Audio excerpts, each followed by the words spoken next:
A Happy Pocket Full of Money by David Cameron Gikandi.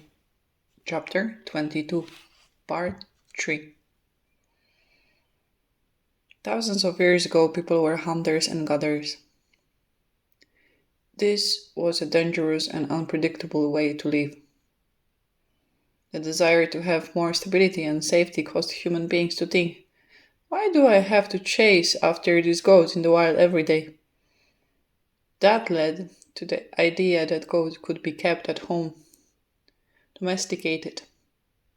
Now, instead of chasing after goats every day across the grass plains, man brought them together in an enclosure and fed them the same grass from the plains.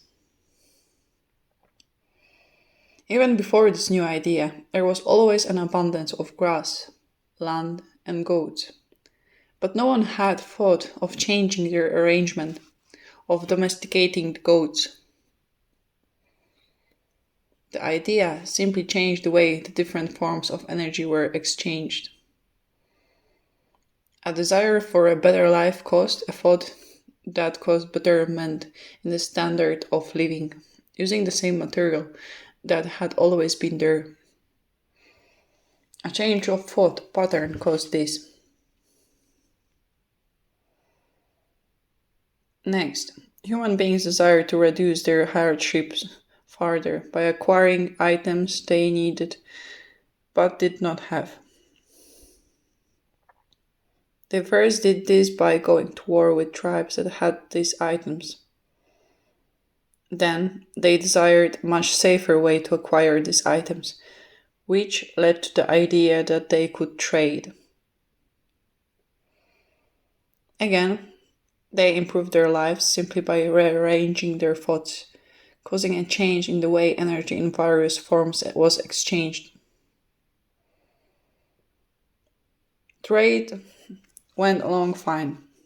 The only problem was the long distances people had to carry their goats to exchange them for a bag of wheat in the next village. The desire to exchange faster and more efficiently led to the idea that instead of everyone walking all over the place, people could instead meet at one central spot and show all their goods and trade. Thus a market was formed. Again, look at it closely. All the ingredients had always existed, but the idea that it could be done had not. The desire for something better caused the idea that caused a shift in the way energy forms were exchanged. Remember the law that says energy is neither created nor destroyed. It only changes form. A market did not drop from the heavens on the people. They simply changed their thought patterns and it was done. Today, the desire to trade even faster has caused us to have currency markets and stocks exchanges. Imagine the time when a trader had to walk for a half a day to the market, sell one cow, then walk back home.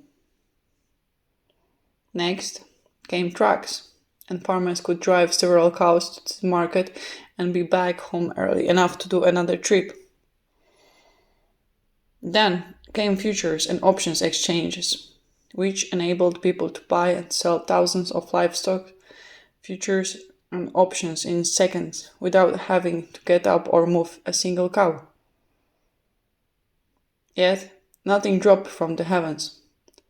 It was all right there. People just desired differently, and that desire took an infinite coordination of dozens of seemingly unrelated events to end up with a high-tech futures and options market with no need to move the cow at the time of trade. The sequencing of everything needed to end up with the result that enabled faster trade and better profitability was unpredictable. But because the desire was there, nature fulfilled it. But let us go back to the past. The agrarian revolution came along and people from their desire for more wealth ended up with ways to improve farming. Again, they simply desired, and that desire led to thought, and what had always been there was rearranged. Nothing dropped from the heavens. But even then, it took a king 3 generations to build a good-sized home and accumulate a fair collection of possessions.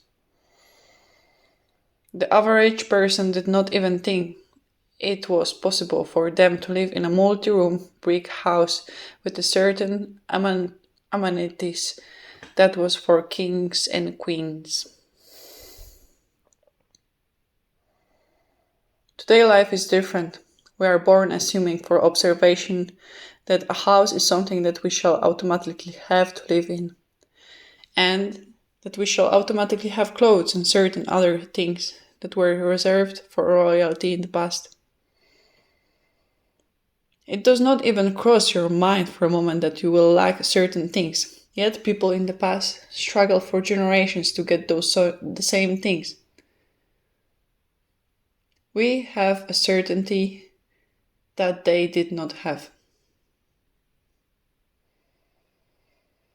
The point here is to see the powerful effects of certainty on an individual level and on a wider scale. Certainty of thought causes massive shifts in the way energy is rearranged. A massive upshift in certainty of thought and in desire for something better always leads to a massive shift in the way energy is rearranged for a better life. Take for example the emergence of the IT boom. You had Bill Gates and hundreds of other young men making massive amounts of wealth in very short periods. People became billionaires in a few years instead of the 4 generations it used to take. And as young people fresh out of college watched this happen, they believed. They believed they could do it too. And many of them believed. And a whole range of new businesses were formed in no time at all. Young people in their 20s were becoming millionaires by the dozens every day. Yet, nothing new dropped from the heavens in those few years. All it took was massive desire, belief, and change of thought. Then the energy that was always there in various forms was rearranged into a whole bunch of new forms that led to wealth. And just as millions of people today live better than a few kings lived in the past, the very near future will have billions of average people living better than millionaires live today. And nothing new will be dropped from the heavens. We will simply desire better, have certainty on a higher level because we are now beginning to understand how it works. We will change our thoughts the right way, and it will just happen in an unpredictable and powerful ways. All that needs to exist is right here, and we have it all. The energy packets that make up everything around us, including our bodies, have an unlimited capability to take unlimited and unimaginable forms, as long as the desire is there. They have their own intelligence, and they obey our desires with a skill that we cannot imagine. If you analyze any substance at all, from light to thought to metal to flesh, it is all made up of energy packets that collect into atoms, cells, and so on. But the amazing thing about these energy packets is that, unlike the forms that they build up, they are not confined in time and space. In other words, they can move from point A to point B without crossing the space in between. And they are not confined within the object that they make up.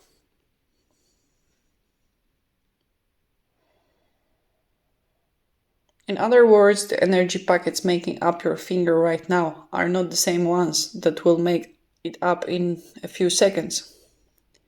They can flash up in your finger, then flash up in another person's belly, a moment later on in a light bulb in your house. You do not have your own bunch of energy packets, so to speak. In fact, they are not really particles in the sense that you think of particles. You are forever sharing these packets with everyone and everything else at all times. And they can travel forward and backward in time. This is what we and all matter are made up of, energy packets flashing in specific patterns to form the appearance of shapes.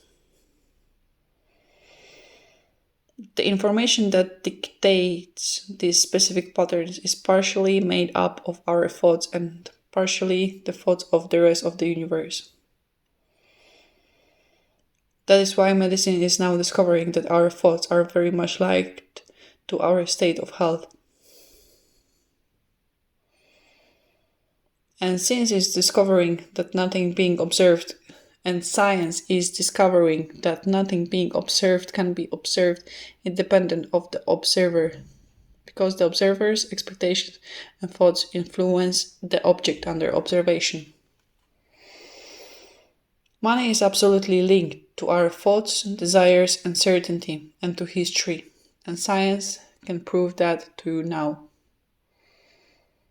It is in your best interest to improve your own wealth consciousness and that of the world. Your becoming wealthy makes the world wealthy. And the world becoming wealthy makes you wealthy, with a whole lot less effort. Look at history to prove this.